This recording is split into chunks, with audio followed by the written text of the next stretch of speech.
सांगली शहराला पक्ष्यांची मोठी देण आहे। सांगली महापालिका आता पक्ष्यांसाठी घरटी बांधणार असून जखमी पक्ष्यांसाठी रेस्क्यू सेंटर उभारण्यात येणार आहे। त्यामुळे आता जखमी पक्ष्यांना जीवनदान मिळणार आहे।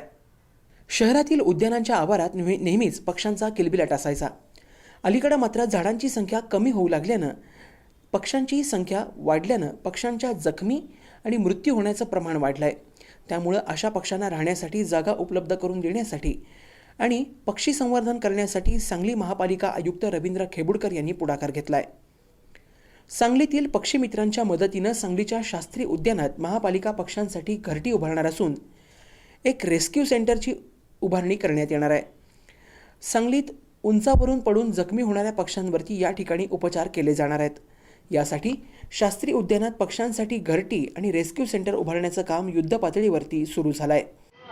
सांगली शहरामध्ये मोठ्या प्रमाणामध्ये पक्ष्यांची आवक ह्या सीझनमध्ये होते आणि बरेचसे पक्षी हे उडत असताना काही अपघातामुळे खाली पडतात आणि त्यांना उपचार करण्याच्या हेतूनं सांगलीमध्ये एक चांगली संघटना काम करते आहे। त्यामुळे ह्या सर्वांनी पुढाकार घेऊन त्याबरोबर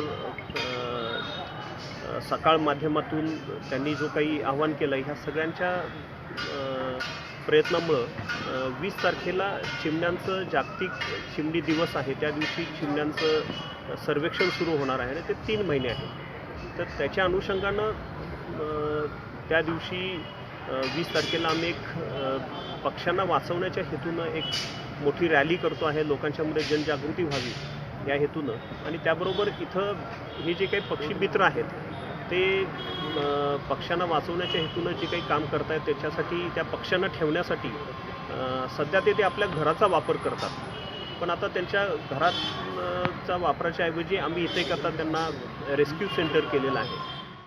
ब्युरो रिपोर्ट SBN मराठी।